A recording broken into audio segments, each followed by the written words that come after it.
On va maintenant passer la frontière entre la Turquie et la Syrie, aller dans le nord-est de la Syrie, car depuis la chute du régime de Bachar el-Assad il y a 2 mois et demi, l'armée syrienne, qui est soutenue par la Turquie, mène une offensive contre les forces kurdes. Les frappes aériennes turques ont visé des civils et des infrastructures stratégiques, faisant de nombreuses victimes. Et c'est le cas à Kobané, où les combattants kurdes, aidés par la coalition internationale, étaient parvenus à vaincre le groupe État islamique il y a 10 ans. Désormais, Kobané se prépare à nouveau à la guerre. Reportage Perrine Juhan, Zineb El Wadi. À Kobané, dans le nord de la Syrie, les funérailles sont devenues une triste routine. Ce jour-là, dans le cimetière des martyrs, 2 nouvelles tombes sont creusées pour les dernières victimes des combats.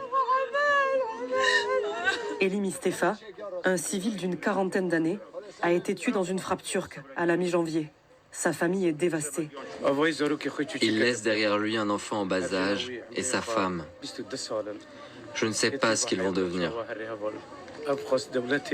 Toute la communauté internationale nous regarde, mais personne ne nous soutient.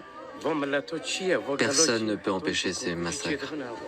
Comme Elie et Arjin, des centaines de personnes ont perdu la vie ces dernières semaines dans les attaques de l'armée nationale syrienne, alliée de la Turquie. Le 8 janvier dernier, l'aviation turque n'a pas hésité à cibler des civils par le biais de drones armés.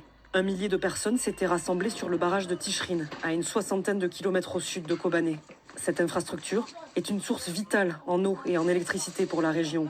Les manifestants demandaient la fin de la guerre.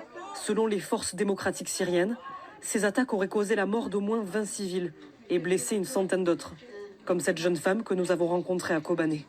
Voici le moment où ils nous ont visés et le moment où j'ai été blessée. Âgée de 18 ans, Fidan s'est rendue sur le barrage pour manifester. Elle a reçu un éclat de missile en pleine joue. Le projectile, qui a transpercé sa mâchoire, a détruit une partie de ses dents. Ils ne devraient pas faire ça, ils ne devraient pas prendre des civils pour cible. Des civils ne devraient pas être blessés, tout cela ne devrait pas se produire. Nous sommes juste des civils, qu'est-ce qu'ils nous veulent? Nous n'étions pas armés, c'était une manifestation pacifique. Face à la menace turque, des civils ont quant à eux décidé de protéger la ville eux-mêmes. Ces femmes au foyer ont désormais pris les armes. Comment allez-vous? Laissez-moi vérifier vos papiers. C'est bon, allez-y. Ce matin-là, elles montent un checkpoint improvisé à la recherche d'éventuels véhicules suspects. Nous avons vaincu Daesh en 2014. Nous avons déjà dû rassembler toutes nos forces kurdes pour vaincre Daesh, mais aussi pour vaincre Erdogan et ses alliés. Aujourd'hui, s'il faut recommencer, nous le ferons. Nous vaincrons la Turquie.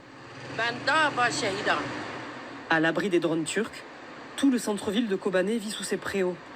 Les forces démocratiques syriennes demandent une action internationale contre les crimes de la Turquie et leurs attaques meurtrières contre des civils. Et on retourne à